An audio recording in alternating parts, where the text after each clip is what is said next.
Hola, muy buenas noches. Bienvenidos una vez más a los cursos que ofrecemos una vez al mes en Profesor Panda y Arqueología de Bolsillo. Yo soy Miguel Báez, arqueólogo, y estaré el día de hoy platicando con ustedes sobre una pieza emblemática del Museo Nacional de Antropología. La otra mitad de Arqueología de Bolsillo y de Profesor Panda se encuentra a mi derecha, Mariana, que es nuestra productora y directora, que se encargará de moderar y llevar a buen cabo esta reunión.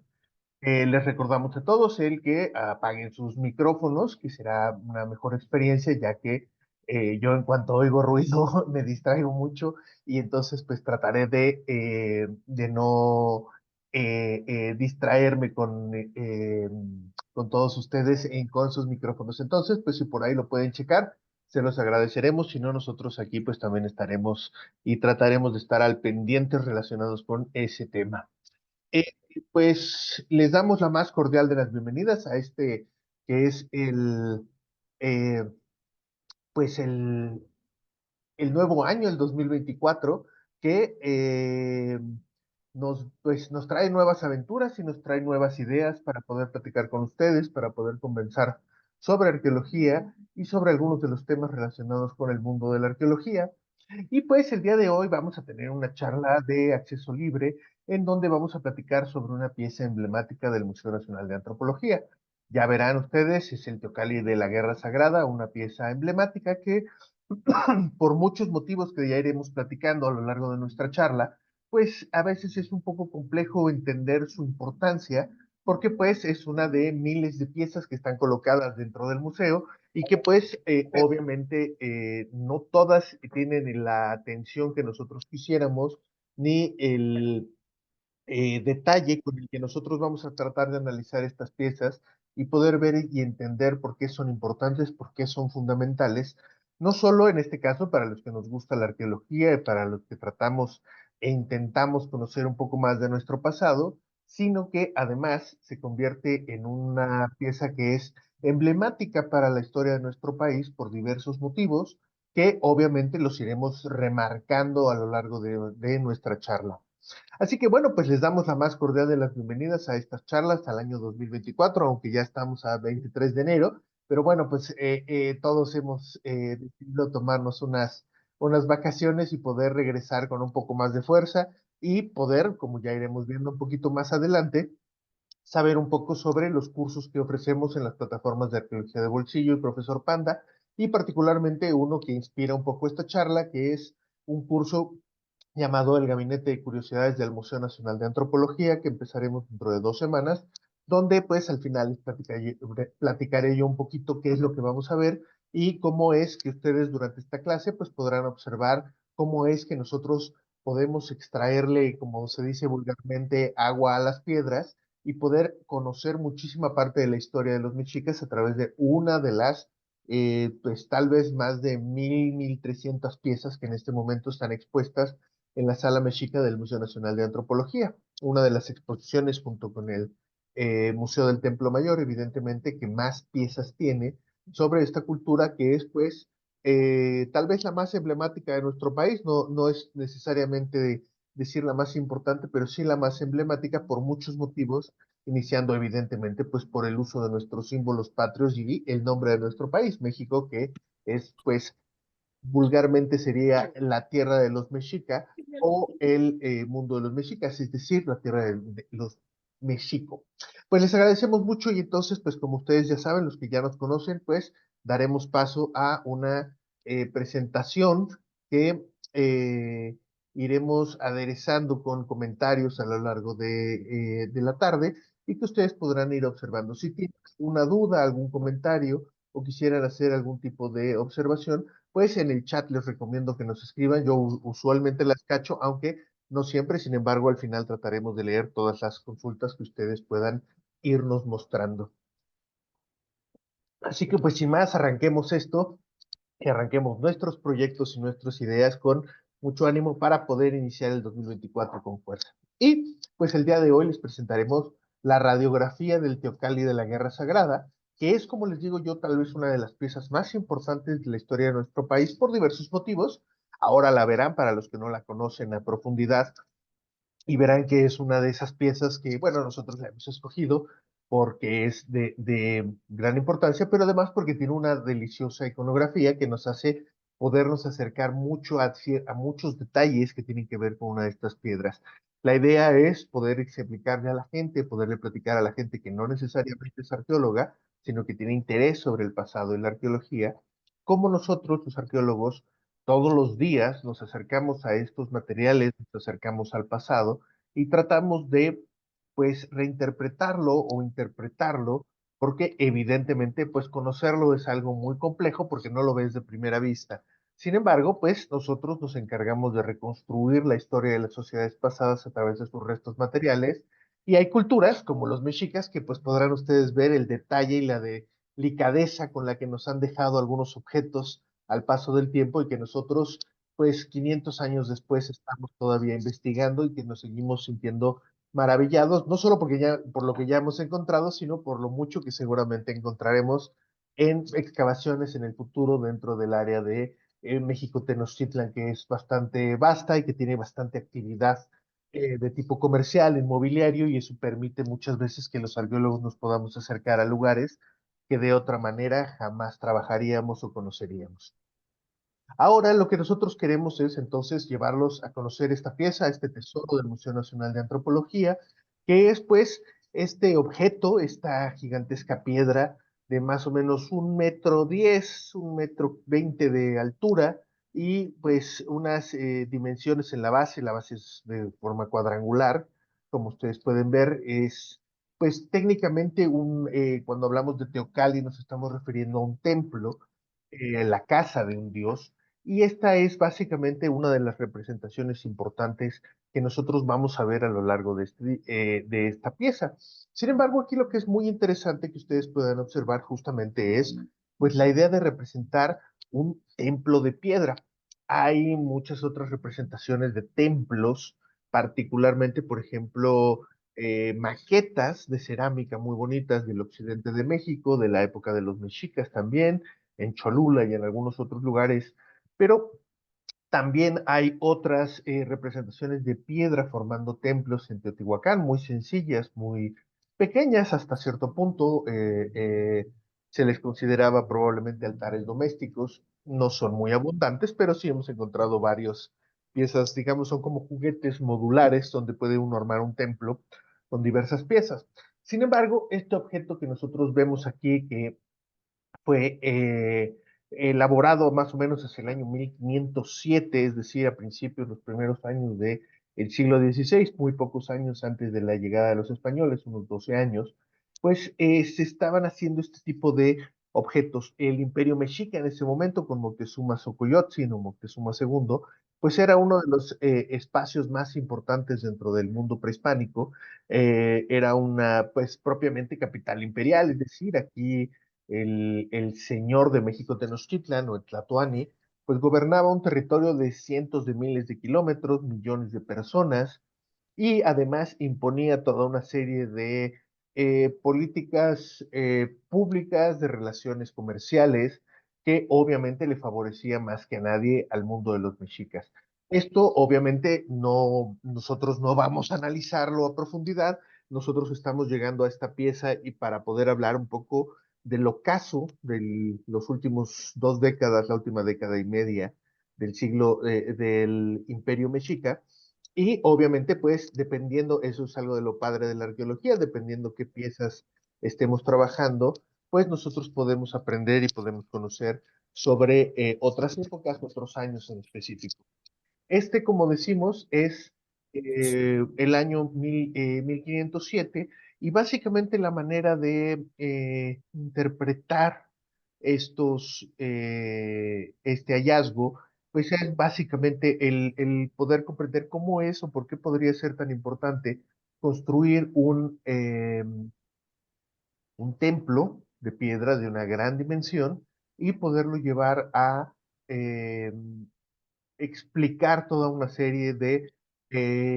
detalles muy particulares, muy especiales y muy interesantes relacionados con un momento, con un año muy específico y con una serie de personajes que son pues fundamentales para la historia. Por ejemplo, ahora lo platicaremos con calma, pero en esta pieza justamente viene una de las representaciones de Moctezuma Xocoyotzin, de Moctezuma II, que es quien manda construir esta piedra, insisto, en el año de 1507. ¿Qué es, digamos, lo que nosotros estamos viendo? Pues básicamente, como les decía yo, un teocalli es la casa de un dios, es un templo propiamente dicho, y uno muy parecido, yo por eso se los he escogido, es este de Santa Cecilia, que es una pirámide muy pequeñita, pero que puede ser digamos, asociada directamente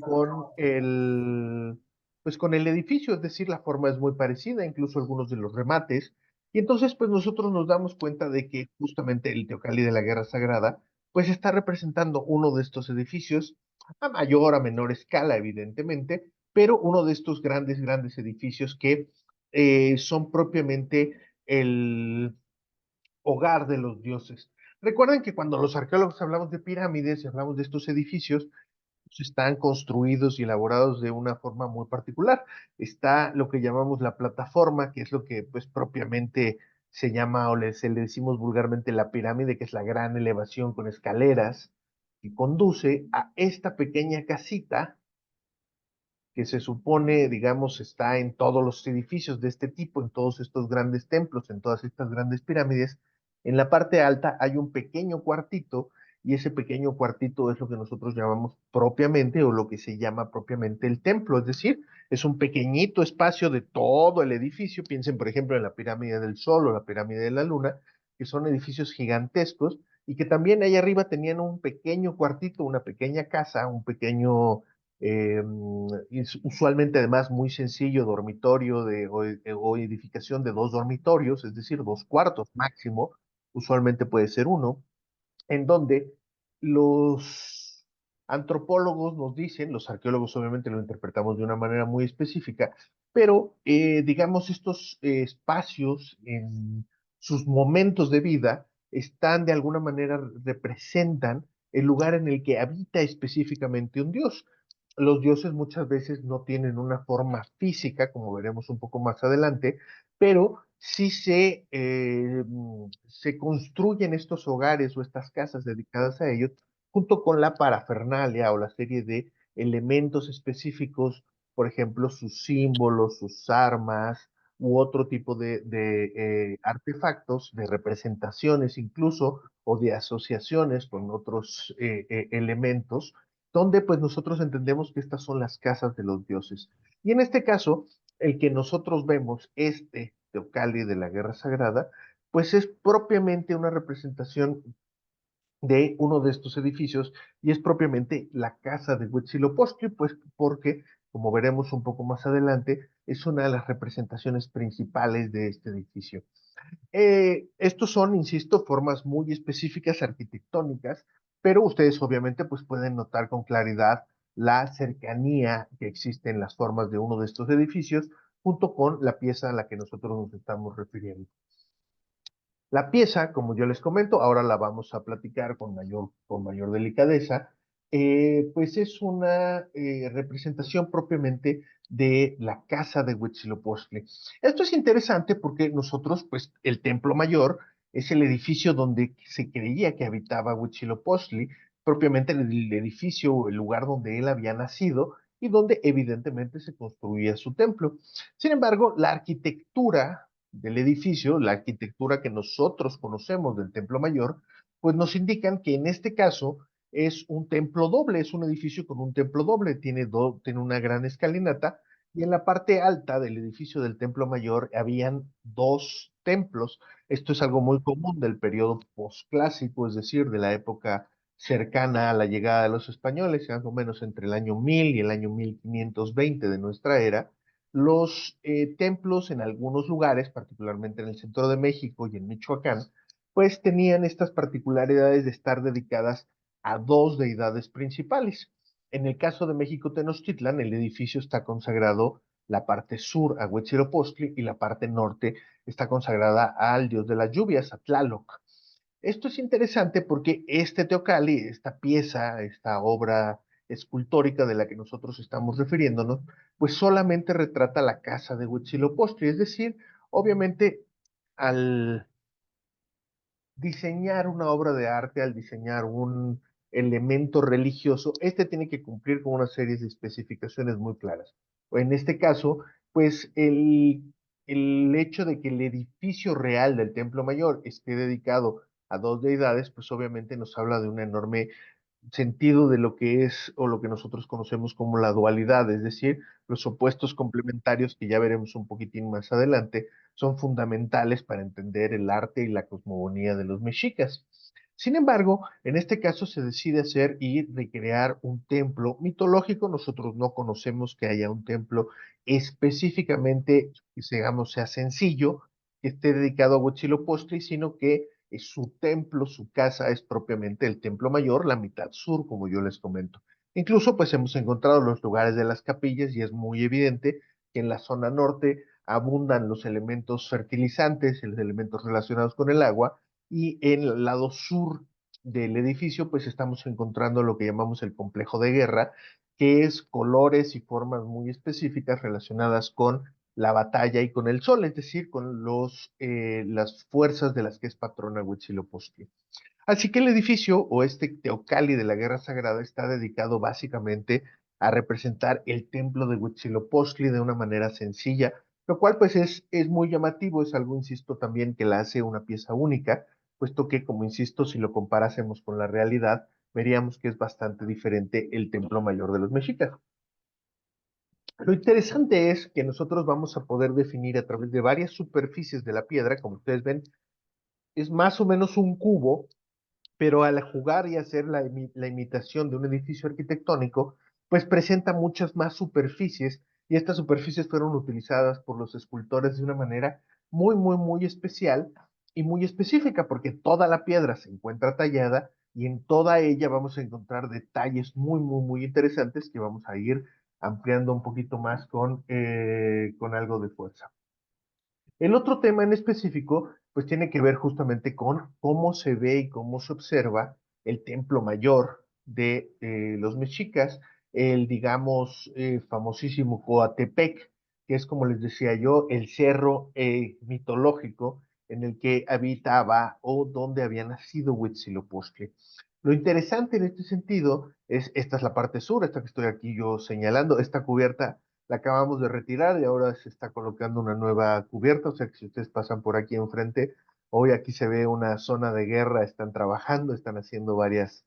tareas específicas. El lado sur, como ustedes pueden ver aquí, estas son las escalinatas de las etapas posteriores del Templo Mayor y ustedes pueden ver lo que yo les comentaba. El edificio está dividido en dos, hay una escalera al norte y una escalera al sur, y entonces, pues de este lado se adoraba a Huitzilopochtli y al norte se adoraba a Tlaloc. Esto, insisto, es interesante porque justo pues estamos solamente representando uno de estos edificios. ¿Por qué es importante el edificio? Pues porque es el lugar de nacimiento de Huitzilopochtli, es decir, el lugar de nacimiento de la deidad principal de los mexicas, que hace que pues obviamente se convierta no solo en un edificio principal desde el punto de vista político, sino que además es un edificio que va a estar recreando de una manera muy, muy específica la mitología de los mexicas y va a, digamos, reorganizar el universo física y simbólicamente a partir de este edificio. Y eso nosotros lo tenemos muy bien identificado. El edificio del Templo Mayor controla, digamos, toda la geografía de la Ciudad de México Tenochtitlan. Todo fue diseñado a partir del edificio del Templo Mayor, lo que hace que este edificio de alguna manera sea considerado por nosotros, el nombre, digamos, que a veces utilizamos científicamente es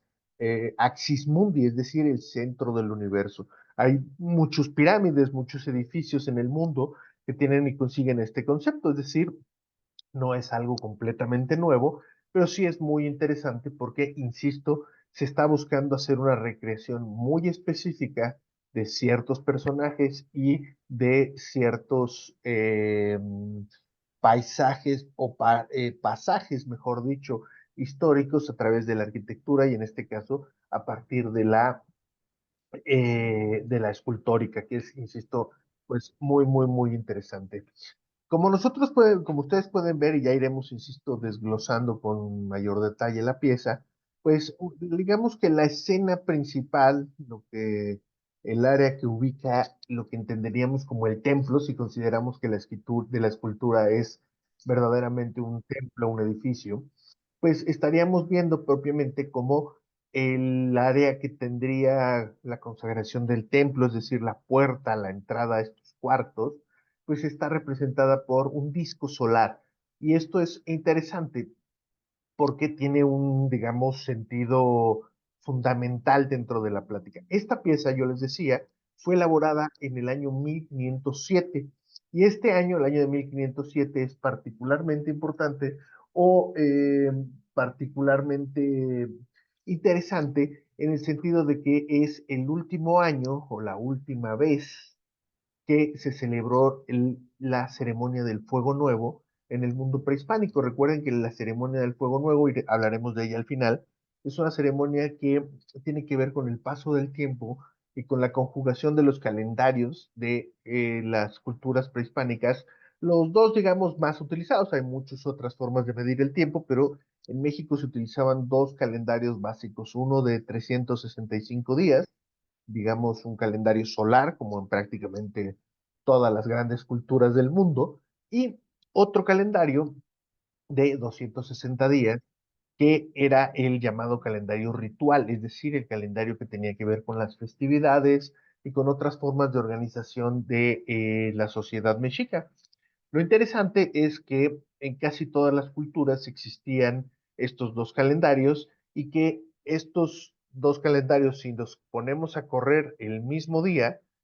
hacia, digamos, a cumplir sus ciclos, la próxima vez que se van ellos, estos calendarios, se van a volver a encontrar es exactamente después de 52 años. Y entonces 52 años será considerado, es un poco como para nosotros decir un siglo, es decir, es una enorme cantidad de años. Piensen, por ejemplo, que la esperanza de vida media de las personas en la época prehispánica estaría alrededor de los 35, 40 años, es decir, la gente por diversos motivos relacionados con salud, con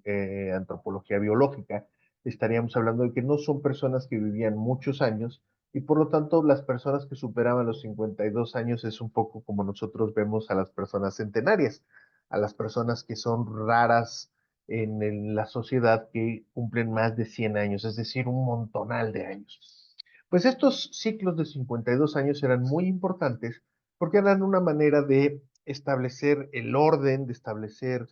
reafirmar más que establecer, reafirmar ese orden cósmico que existe. En este caso, el orden, por ejemplo, de los mexicas. Esta pieza está diseñada y construida para poder conmemorar el fuego nuevo que hicieron los mexicas y que particularmente le tocó a Moctezuma II ser el último tlatoani que realizó esta ceremonia, de la que, insisto, platicaremos un poquito más adelante con algunas otras imágenes para que ustedes puedan tener una noción un poquito más interesante. Se encuentra, insisto, una piedra, un disco solar, se parece muchísimo, ahora lo verán, pero es, digamos, el mismo concepto que tiene el famosísimo calendario azteca o mal llamada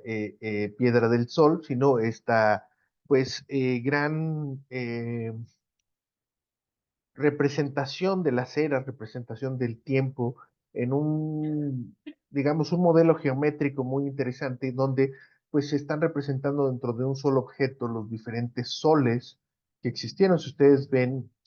al centro de la imagen, se encuentra un personaje sacando la lengua, es Tonatiuh, el dios del sol de los mexicas, y alrededor de él se encuentran cuatro cuadros, que cada uno tiene una figura muy específica, por ejemplo, cuatro agua, cuatro viento, eh, cuatro lluvia y cuatro jaguar, que son los cuatro mundos anteriores, las cuatro eras anteriores. Recuerden que los aztecas creían que nosotros nos encontrábamos actualmente en el quinto sol, es decir, la quinta creación del universo, la quinta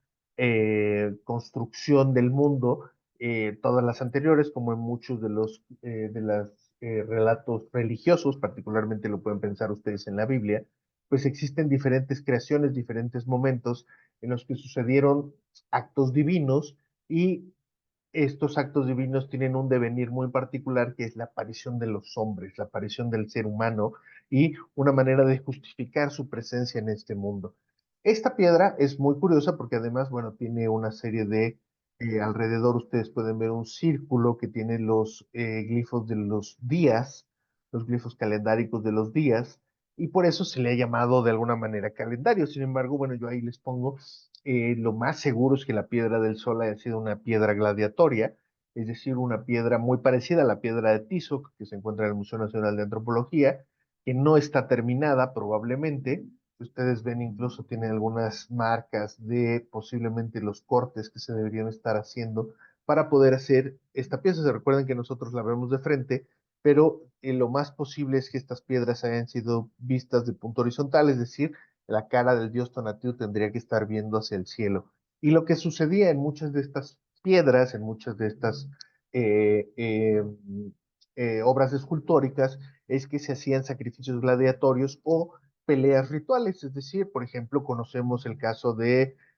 Moctezuma y Nezahualcóyotl que hicieron el señor de Texcoco y el señor de México Tenochtitlan, que hicieron en varios puntos y en varios lugares, está marcado en varias crónicas, hicieron batalla ritual entre ellos, que es un poco una manera de ver una manera de competir y hacer juegos. Obviamente ellos no se hicieron daño particularmente o no creemos que se hayan hecho mucho daño. Sin embargo, son formas en las que eh, los reyes, los gobernantes tenían comunicación entre ellos y una forma muy particular era la de agarrarse a trancazos, que es también en muchas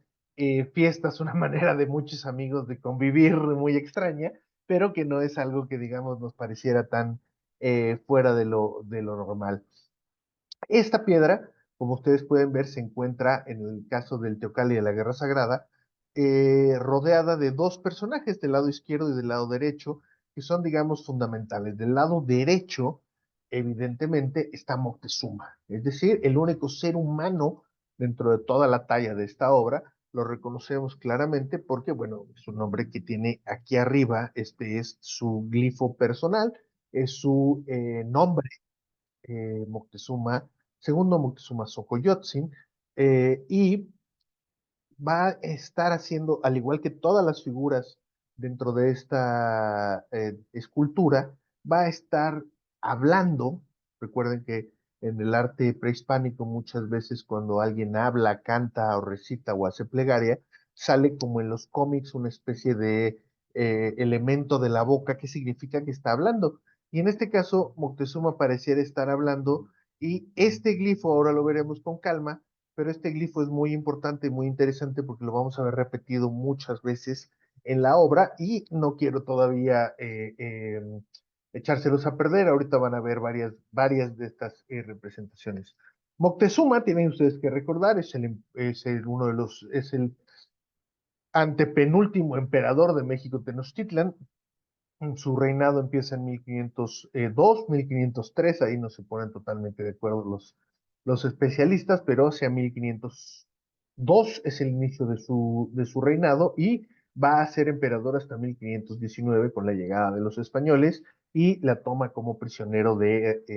Hernán Cortés y su posterior muerte en condiciones muy particulares. Es decir, es el último gran señor del imperio, el último que vio y controló el imperio en todas sus dimensiones, es decir, el que cobraba los impuestos, el que cobraba los tributos, el que enviaba a sus guerreros a la guerra, el que enviaba a sus mercaderes a hacer negocios y a traerle el chisme desde tierras muy lejanas, pues él fue el último,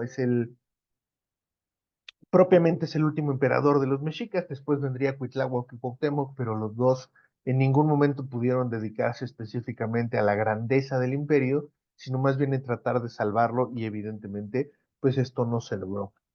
Esta pieza se las presento nada más porque, bueno, son formas que ustedes pueden asociar también claramente con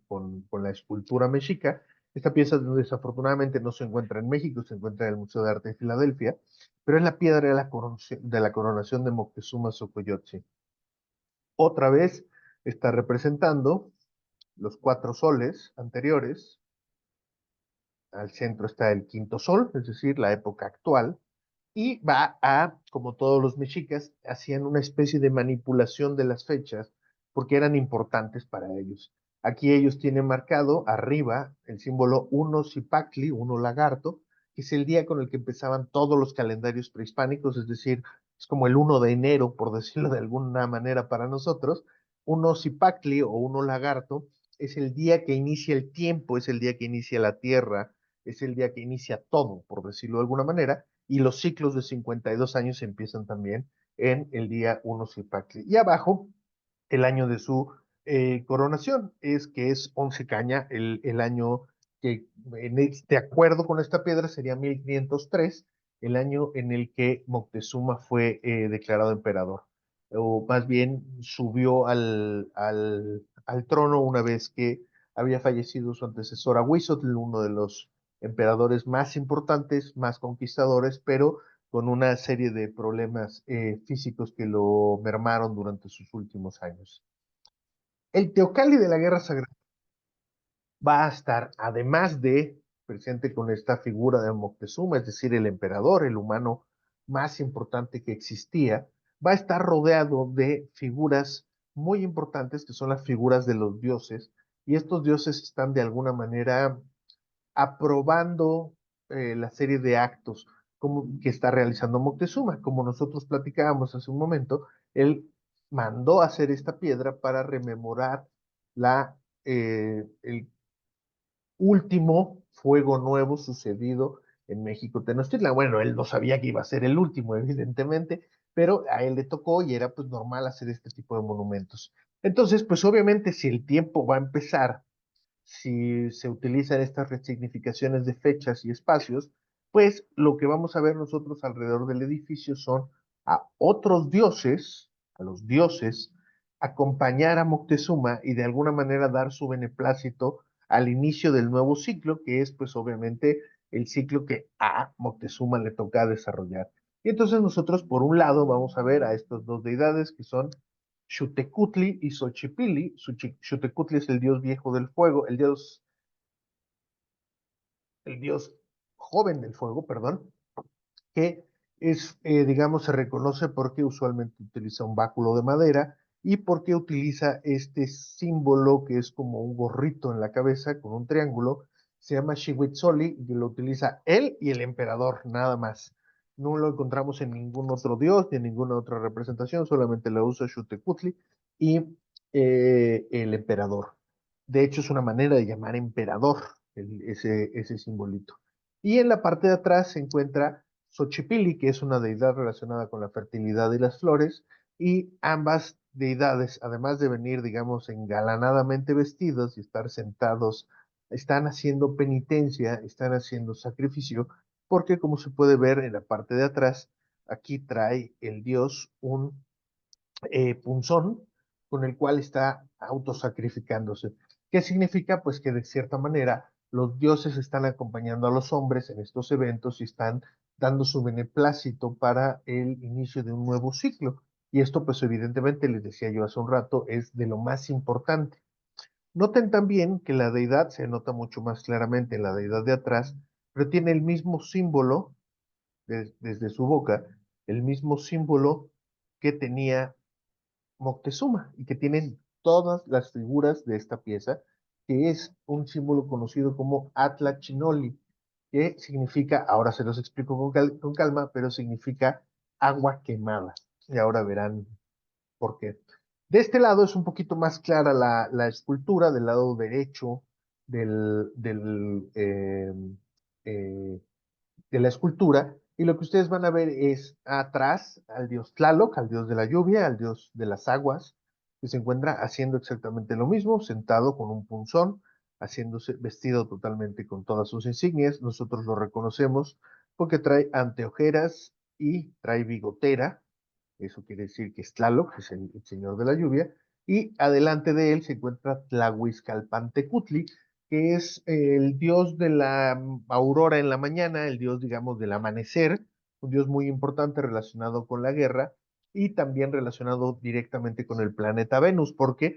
Venus es el, digamos, la estrella de la mañana. Cuando ustedes se despiertan, particularmente en lugares como la Ciudad de México, donde hay una alta contaminación lumínica y contaminación ambiental, pues básicamente lo que podemos ver en el cielo son dos cuerpos astrales. Uno es la luna cuando está presente y el otro es cerca del horizonte por donde va saliendo el sol. Usualmente se ve un lucero muy luminoso que es Venus, el planeta Venus, que es bastante visible desde nuestro planeta, pero que además es muy importante para las culturas prehispánicas porque también tenían una forma de llevar el tiempo y de contabilizar el tiempo a partir de la observación de este astro. Entonces,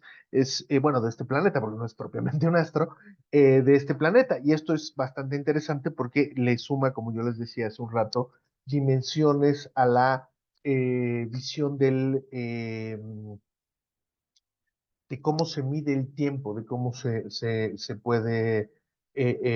observar el tiempo, lo cual es bastante interesante. Estos, insisto, todos estos dioses lo que están haciendo es dando su beneplácito. Y ustedes incluso en la parte alta del templo pueden ver, hay un cuchillo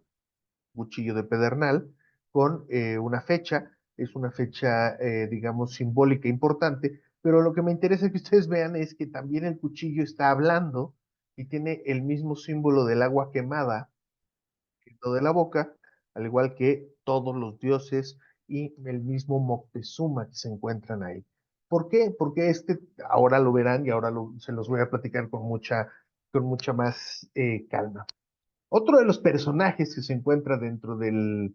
eh, dentro del Teocalli de la Guerra Sagrada es una representación, aunque son dos, hay dos representaciones de Tlaltecutli, que es una de las deidades más importantes de la historia de los mexicas y de la creación, porque es la devoradora, es decir, es la representante de la tierra, y esta es una deidad que se representaba viendo hacia el cielo con la lengua de fuera porque recuperaba todo lo que era sacrificado para la tierra, es decir, los hombres, la sangre, etcétera, etcétera. Lo interesante es que estas representaciones se encuentran justamente como nosotros la veríamos. Si ustedes ven la pequeña imagen que está del lado derecho, izquierdo, perdón, la Tlaltecutli se encuentra en la parte baja, es decir, se encuentra justamente enfrente del disco solar en este espacio pequeñito que está donde terminan las escaleras. Y nosotros usualmente vemos así las representaciones de Tlaltecutli. No es una representación que nosotros veamos eh, en vertical delante de nosotros, sino siempre está paralela viendo hacia el cielo, lo cual es muy interesante y muy llamativo. En el año 2006 se encontró una gigantesca escultura de Tlaltecutli que hoy en día está en el vestíbulo del Museo del Templo Mayor en el centro de la Ciudad de México y que es justamente pues una más porque hay muchas representaciones de Tlaltecutli. Tlaltecutli, su valor o su importancia, como les digo, es que es la deidad propiamente que representa la tierra y por lo tanto es una deidad que tiene que ser alimentada por los seres humanos porque pues obviamente es quien nos otorga una enorme cantidad de dones. Acuérdense o recuerden que los mexicas y muchos grupos prehispánicos consideraban que la existencia del ser humano sucedía en tres niveles. El nivel de la tierra, donde Tlaltecutli es fundamental, y el nivel de los cielos, cuando uno sube un templo, cuando uno sube, por ejemplo, un edificio como el Teocalli, pues está yendo hacia los cielos, y cuando uno entra a una cueva o entra a un lugar subterráneo, está yendo hacia el mundo del inframundo. Por eso es siempre llamativo y asociado que esté relacionado con cuevas, por ejemplo, o con lo húmedo, y los niveles aéreos están relacionados con el sol. Estos, digamos, son complejos religiosos formados durante muchos siglos, no propiamente nada más por los mexicas, sino ellos son, digamos, un pináculo de este tipo de pensamiento cosmogónico que era muy común en Mesoamérica. Lo interesante, como les digo, es que entonces podemos ver que toda la pieza se encuentra totalmente decorada, totalmente tallada, y esto es obviamente producto de, obviamente, una obra muy bien elaborada, muy bien pensada, muy bien diseñada por el artista que la haya mandado a hacer, seguramente un maestro escultor. Recuerden que en la época antigua, pues usualmente no conocemos el nombre de las personas que hacen las obras, sino, digamos, la obra tiene tal trascendencia que supera propiamente a su creador. Hoy en día esto es algo pues propiamente imposible de pensar. Todo el mundo firma sus obras para absolutamente todo, por lo tanto, pues esto es llamativo. Lo interesante que yo les decía es que todos los personajes que están dentro de el Teocalli de la Guerra Sagrada van a tener desde su boca el símbolo del Atla Chinoli, es decir, del agua quemada. Esto es muy interesante, muy importante, porque este símbolo, aquí ustedes lo pueden ver, digamos, dibujado, ustedes ven, digamos, se divide en dos elementos, uno va hacia abajo, el otro va hacia arriba, y básicamente lo que representa, como les digo, es agua quemada, que es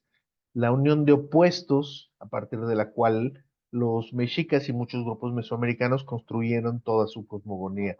Pero no solo eso es importante, sino que justamente este símbolo, el agua quemada, el Atla Chinoli, es el símbolo con el que los mexicas representaban la guerra sagrada, es decir, obviamente cualquier guerra que ellos hicieran. Ellos obviamente se consideraban un pueblo elegido, se consideraban el pueblo señalado por Huitzilopochtli, el dios del sol, y por lo tanto consideraban que sus actos eran divinos, y una manera de justificarlos era utilizar diversos símbolos.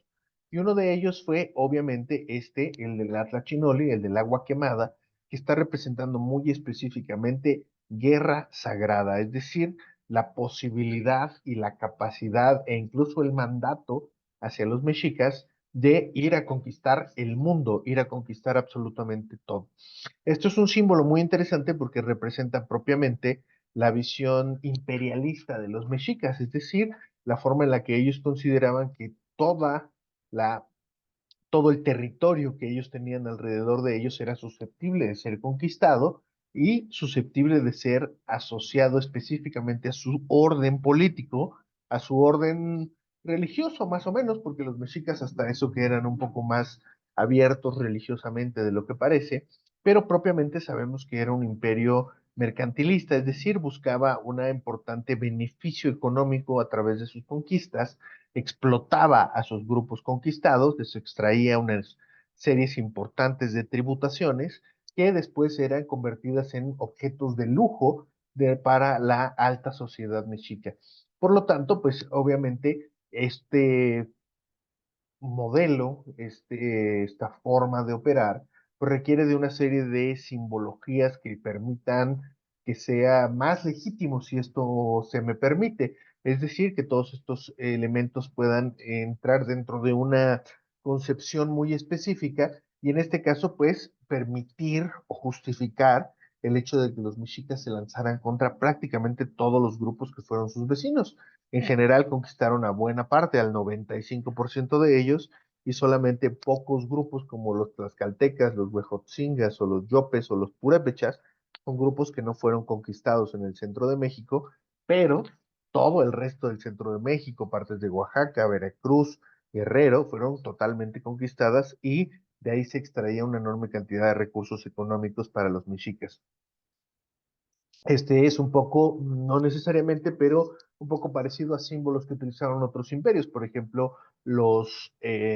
romanos llevaban en sus estandartes de conquista un águila para representar la grandeza de su imperio y la presencia de su imperio específicamente. Pues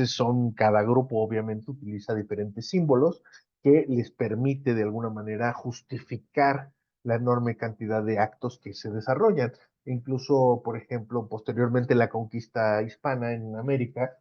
pues también va a ser utilizado y se van a utilizar una serie de símbolos para justificarla. El más común y conocido, evidentemente, pues era la cruz, el poder llevar la evangelización a las personas que se consideraba que vivían fuera del orden de Dios o fuera del conocimiento de Dios. Esto incluso era un debate filosófico en España cuando se encontró, bueno, no encontraron América, sino cuando llegaron a América. América estaba ahí hace millones de años, no necesitaba que nadie la descubriera. Entonces, el Atlas Chinoli, como les digo, va a ser el elemento que va a estar representado en la boca de todos los dioses y de todos los personajes que se encuentran en el Teocalli. Entonces, esto es fundamental porque por eso se le llama el Teocalli de la Guerra Sagrada, porque todos están, digamos, de alguna manera coincidiendo en que en ese momento, ese ciclo de fuego nuevo que está empezando en el gobierno de Moctezuma en 1507 es, por decirlo de alguna manera, el ciclo de la guerra sagrada, es decir, los mexicas lo veían como este momento específico en el cual lanzarse a la conquista de absolutamente todo lo que vieran sus ojos y todo lo que, donde ellos pudieran poner las manos. Sin embargo, obviamente, pues en 1519 la llegada de los españoles truncaría estos deseos. El otro elemento por el cual hace que esta pieza sea increíble desde mi punto de vista es la espalda o la parte de atrás del monumento, donde nosotros vemos una de las poquísimas, tal vez haya dos en todo México, representaciones de la fundación de México Tenochtitlan, o parte de lo que nosotros entendemos como la fundación de México Tenochtitlan. Y lo que nosotros estamos viendo es propiamente a un águila, que es el símbolo de los mexicas.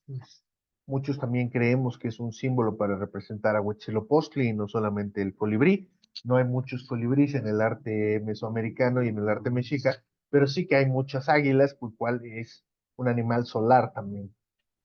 El águila, como ustedes pueden ver, en vez de tener una serpiente en la boca, que es, digamos, nuestro símbolo nacional, el símbolo que nosotros asociamos directamente con la construcción de México Tenochtitlan, pues lo que tiene en la boca es justamente otra vez el Atlachinoli, es decir, el símbolo de la guerra sagrada. Es otra manera de decir los mexicas estamos destinados a la guerra sagrada, estamos aquí para hacer guerra sagrada. Y obviamente está parado sobre un nopal, que es justamente el símbolo de México Tenochtitlan. Tenochtitlan tiene que ver con las tunas, y entonces pues obviamente estamos de alguna manera reconstruyendo el espacio. Si todavía ustedes ponen mucha atención, van a ver que del nopal, en vez de salir tunas, salen representaciones de corazones que son, digamos, muy parecidas a las tunas en esta forma, pero simbólicamente se están representando corazones. Es decir, la guerra sagrada, además, es una de las formas en las que los mexicas se atraían de, vamos a decirlo de una manera un poco brusca, pero de materia prima para ser sacrificada. Recuerden que los pueblos prehispánicos creían que o querían creer, evidentemente, que el sol nacía y moría todos los días y que era responsabilidad de los seres humanos sacrificar sangre, sacrificar personas en algunos casos, para poder hacer que o asegurarse de que el camino del sol estuviera siendo completado. Y esto pues obviamente hay un importante debate entre muchos investigadores. Nosotros, los arqueólogos en general, no tenemos ninguna duda relacionada con la utilidad y función que tiene el sacrificio, y en otros momentos tal vez podemos hablar mucho de eso. Hoy en día todavía las sociedades modernas hacen el sacrificio de personas por motivos diferentes, pero todavía sucede este tipo de formas de ocupación vistas desde el punto de vista de los antropólogos. Esto es muy interesante y tiene, digamos, una serie de justificaciones muy padres. Lo interesante entonces es que si nosotros le damos la vuelta a todas las caras del Teocalli de la Guerra Sagrada, vamos a ver al emperador, el templo, el disco solar, es decir, el inicio del tiempo, los dioses y el momento de la fundación de México Tenochtitlan, totalmente asociados con la Guerra Sagrada. Es decir, todo funciona en relación a la Guerra Sagrada. A partir de 1507, los mexicas van a empezar campañas muy agresivas de conquista en otras regiones que se van a ver truncadas, evidentemente, por la llegada de los europeos, pero van a estar ellos buscando hacer este tipo de relaciones que son muy fuertes y van a dejarla inscrita en estos monumentos como el Teocalli de la Guerra Sagrada.